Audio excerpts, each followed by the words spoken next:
Hello दोस्तों, कैसे हो आप सभी लोग। आई होप आप बहुत अच्छे होंगे, आप लोग बहुत शानदार होंगे और आपकी तैयारी बहुत बेहतर चल रही होगी।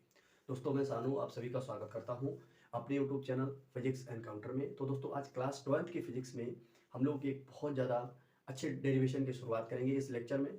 और आज का जो टॉपिक होगा वो होगा हमारा चुंबक की स्थितिज ऊर्जा के ऊपर जो होगा हमारा टॉपिक होगा। ठीक है दोस्तों, तो इससे पहले अगर आप लोग चैनल पे नए हैं तो प्लीज़ चैनल को सब्सक्राइब कीजिएगा और वीडियो पसंद आए तो उसको लाइक कीजिएगा। ठीक है, तो आइए स्टार्ट करते हैं। देखिए, हमारा टॉपिक दिया गया है चुंबक की स्थितिज ऊर्जा, यानी चुंबक की स्थितिज ऊर्जा क्या होती है। तो आज हम इस टॉपिक की चर्चा इस वीडियो में करेंगे। ठीक है, तो देखिए, चुंबक की स्थितिज ऊर्जा, मान लीजिए आपको ये तो पता ही होगा कि जो ऊर्जा होती है वो कार्य के बराबर होती है। ठीक है, तो यहाँ पर जैसा कि हमारी परिभाषा, या परिभाषा को छोड़ दीजिए, इस चित्र को समझ लीजिए, परिभाषा अपने आप बना लेंगे। तो ये जो आपका ये दिख रहा है एरो से आपके ये दिख रहे हैं, आप सभी को पता होगा ये क्या है, हमारा चुंबकीय क्षेत्र है। ठीक है, तो मान लीजिए हम ये चुंबकीय क्षेत्र में अगर कोई चुंबकीय क्षण थीटा कोण पर रख देते हैं, क्या किसी चुंबकीय क्षेत्र में चुंबकीय क्षण को थीटा कोण पे, जैसा कि आपको ये दिख रहा है, चुंबकीय क्षेत्र में थीटा कोण पर रख देते हैं, तो क्या होता है कि जब ये, अब ये तो हो गई इसकी प्रारंभिक स्थिति। ठीक है, तो जब चुंबकीय क्षेत्र को थीटा कोण पर रखा, चुंबकीय इसको चुंबक की छड़ को, तो इसे इसकी प्रारंभिक से अंतिम स्थिति तक घुमाने में जो कार्य करना पड़ता है वो चुंबकीय स्थितिज ऊर्जा के रूप में संचित हो जाता है। यानी कि अब इधर समझिएगा, उसको छोड़ दीजिएगा। जैसे यहाँ पर आपके ये चुंबकीय क्षेत्र हो गया, ठीक है, और इस चुंबकीय क्षेत्र में हमने ये थीटा कोण पर आपकी एक चुंबकीय छड़ रख ली। ठीक है, चुंबक की छड़ रख ली और इस चुंबक की छड़ को क्या किया, ऐसे ऐसे करके यहाँ तक कर दिया, मतलब ऐसे ही रखी थी, इसको घुमा दिया। तो जो घुमाने में जो हमें कार्य करना पड़ा, ठीक है, जो कार्य करना पड़ा वो क्या कहलाता है, हमारा चुंबकीय स्थितिज ऊर्जा कहलाता है, जैसा कि यहाँ पर परिभाषा लिखी हुई है। देखिएगा, कह रहा है जब कोई चुंबकीय छड़ किसी एक समान चुंबकीय क्षेत्र में थीटा कोण पर, तो देखिए यहाँ पर थीटा कोण पर रखी हुई है। ठीक है, तो क्षण की प्रारंभिक स्थिति क्या है, इस समय बिल्कुल ऐसे रखी हुई है। ठीक है, तो ये प्रारंभिक स्थिति से अंतिम अवस्था तक, अंतिम अवस्था क्या, इसको हमने ऐसे ऐसे कर दिया, तो अंतिम अवस्था तक घुमाने में किया गया कार्य स्थिति ऊर्जा के रूप में संचित हो जाता है। यानी यहाँ से अब देखो, जब ऐसे थी, ऐसे किया, तो इसको घुमाने में जो कार्य करना पड़ा वो क्या कहलाएगा, हमारे चुंबकीय स्थितिज ऊर्जा। ठीक है, इतनी बात क्लियर हो गई। इसके बाद एक नोट पॉइंट होता है, आप लोग लिख लीजिएगा कॉपी पे, और ये बहुत अच्छा नोट पॉइंट होता है।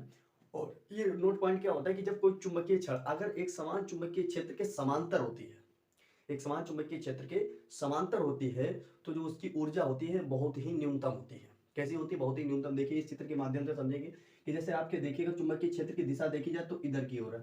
ठीक है, तो जब ये चुंबकीय क्षण अगर चुंबक क्षेत्र के समांतर हो जाए तो इसकी ऊर्जा होगी बहुत ही कम होगी। ठीक है, कैसी होगी, बहुत ही कम होगी। क्यों, क्योंकि एक समान होगी, समांतर होगी चुंबकीय क्षेत्र के, इस टाइप से होती, तो यहाँ पर जो कार्य होगा वो बहुत ही कम करना पड़ेगा, और जब कार्य कम करना पड़ेगा तो ऊर्जा भी कम होगी। बात क्लियर है यहाँ तक। अब इसके बाद अगर आपकी चुंबकीय क्षेत्र के विपरीत दिशा में है, मान लीजिए चुंबकीय क्षेत्र की दिशा इधर है और चुंबकीय छड़ इधर है, तो जब यहाँ पर होगी तो इसको भाई घुमाने में, ऐसे करने में, यानी यहाँ पर विपरीत दिशा से उसकी दिशा में घुमाने में जो कार्य करना पड़ेगा वो कार्य बहुत अधिकतम होगा। अब जब वो कार्य अधिकतम होगा, बात समझिएगा, जो कार्य अधिकतम होगा तो उसकी ऊर्जा भी अधिकतम होगी। बात क्लियर है, कैसी होगी, ऊर्जा अधिकतम होगी। तो बस यही हम समझाना चाह रहे थे, ये बहुत मोस्टली इंपॉर्टेंट पॉइंट थे। ठीक है, इनको कॉपी में लिख लीजिएगा। बात क्लियर है, चुंबकीय स्थिति ऊर्जा की परिभाषा भी क्लियर है। अब आपने पिछली वीडियो में एक डेरिवेशन ज्ञात किया था, एक फार्मूला निकाला था, और वो फार्मूला था टाउ बराबर एम बी साइन थीटा, यानी चुंबकीय द्विध्रुव आघूर्ण का जो बल था, उस पर बल लगता था, वो बल का फार्मूला आपने ड्राइव किया था पिछली वीडियो में। ठीक है, तो उस फार्मूले के बेस से चल के, उस फार्मूले का सहयोग लेकर के हम इसका फार्मूला निकालेंगे। बात क्लियर है।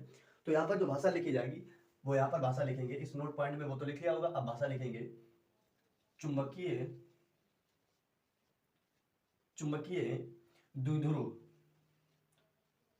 चुंबकीय द्विध्रुव पर चुंबकीय बल आघूर्ण, चुंबकीय द्विध्रुव पर चुंबकीय बल आघूर्ण।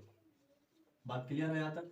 अब बल आघूर्ण, तो आपने फार्मूला पिछली वीडियो में ड्राइव किया था, वो क्या था, टाउ बराबर m b sine theta, tau बराबर एम बी साइन थीटा। बात क्लियर है, टाउ बराबर एम बी साइन थीटा। यहाँ तक तो बात क्लियर होगी। ठीक है, ये तो हमने चुंबकीय द्विध्रुव बल आघूर्ण का फार्मूला ज्ञात किया था। अब हमें निकालना क्या है, तो इसकी भाई स्थितिज ऊर्जा निकालनी है, संचित हो जाती ऊर्जा निकालनी है। तो ऊर्जा का फार्मूला, तो ऊर्जा का फार्मूला कब निकालेंगे, जब हमें कार्य करना पड़ेगा, जब कार्य पता होगा तभी तो ऊर्जा निकालेंगे। तो अब देखिए, अब इस चित्र में देखेंगे, अगर हमने इस चुंबकीय क्षण को थीटा कोण से यहाँ पर इतना विस्थापन करा दिया, मान लीजिए डी थीटा विस्थापन करा दिया, कितना करा दिया, डी विस्थापन करा दिया, डी थीटा अगर विस्थापन करा दिया, उसकी प्रारंभिक से अंतिम अवस्था तक घुमाने में डी थीटा विस्थापन हुआ है, तो कार्य कितना हुआ होगा, तो आप कहेंगे अगर कोण जो है डी थीटा घुमाया है तो कार्य कितना हुआ होगा, डी डब्ल्यू, यानी डी थीटा का मतलब अल्प कोण, तो कार्य भी तो अल्प कोण हुआ होगा। जितनी क्षण आपने इस टाइप से ऐसे घुमाई होगी, मान लीजिए डी थीटा घुमाई तो कार्य भी डी थीटा हुआ होगा। तो यहाँ पर क्या लिखेंगे तो यहाँ पर भाषा लिखेंगे, अब चुंबकीय द्विध्रुव, अब चुंबकीय द्विध्रुव, अब चुंबकीय द्विध्रुव को डी थीटा, चुंबकीय द्विध्रुव को डी थीटा कोणीय विस्थापन, कोणीय विस्थापन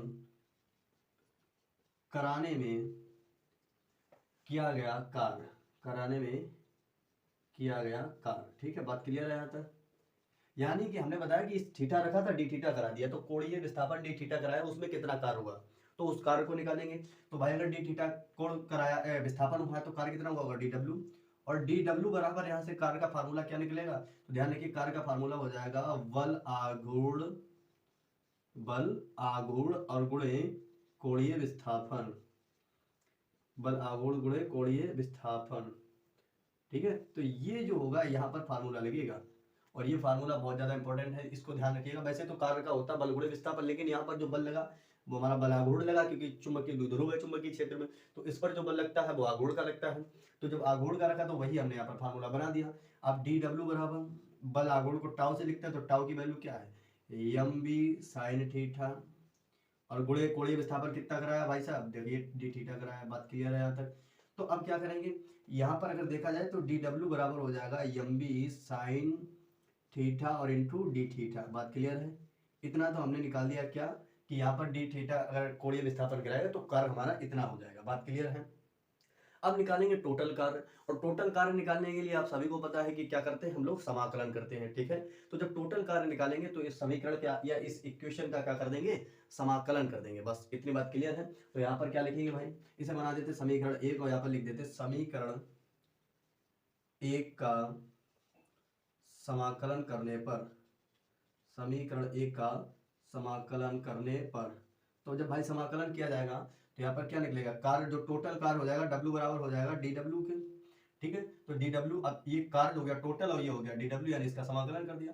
तो अब क्या करेंगे, यहाँ पर देखिएगा डब्ल्यू बराबर डी डब्ल्यू की वैल्यू रख दो, तो डी डब्ल्यू वैल्यू क्या हो जाएगी, एम बी साइन थीटा और इंटू डी थीटा। बात क्लियर है। तो डब्ल्यू बराबर अब निकालेंगे, एम बी तो कांस्टेंट वैल्यू है, बाहर हो जाएगी क्योंकि आपका सामर्थ्य चुंबकीय क्षेत्र कांस्टेंट है, तो बचा गया sine theta into D theta. ठीक है, अब इसका मतलब क्या हुआ कि साइन थीटा का जो समाकलन है वो डी थीटा के इक्वल करना होगा, इसके सापेक्ष करना होगा। तो इसीलिए आप लोग ध्यान रखिएगा sine theta into D theta का समाकलन हो जाएगा माइनस का कॉस थीटा। ये मैथ वाले बायोलॉजी वाले बच्चे ध्यान रखिएगा। तो इसलिए sine theta into D theta का फार्मूला क्या निकलेगा, कॉस थीटा माइनस का, तो यहाँ पर लिखेंगे डब्ल्यू बराबर minus m b cos theta. बात क्लियर है, डब्ल्यू बराबर minus m b cos theta. अब ये निकल के आ गया हमारा कार्य निकल के आ गया, और आपको पता है कार्य जो होता है ऊर्जा के रूप में बराबर होता है, तो इसीलिए कार्य जो होता है ऊर्जा के बराबर होता है। तो यहाँ पर लिख दीजिए चूंकि W बराबर U, चूंकि W बराबर U, तो इसीलिए U बराबर फार्मूला निकल के आएगा माइनस का एम बी कॉस थीटा। ठीक है, माइनस का एम बी कॉस थीटा। तो यही हमारा फार्मूला ड्राइव करने को था, और आप लोग इसका स्क्रीनशॉट ले लीजिएगा और इसको कॉपी पॉइंट पे नोट कर लीजिएगा। ठीक है, तो मिलते हैं अगली वीडियो में, तब तक के लिए जय हिंद जय भारत। ठीक है।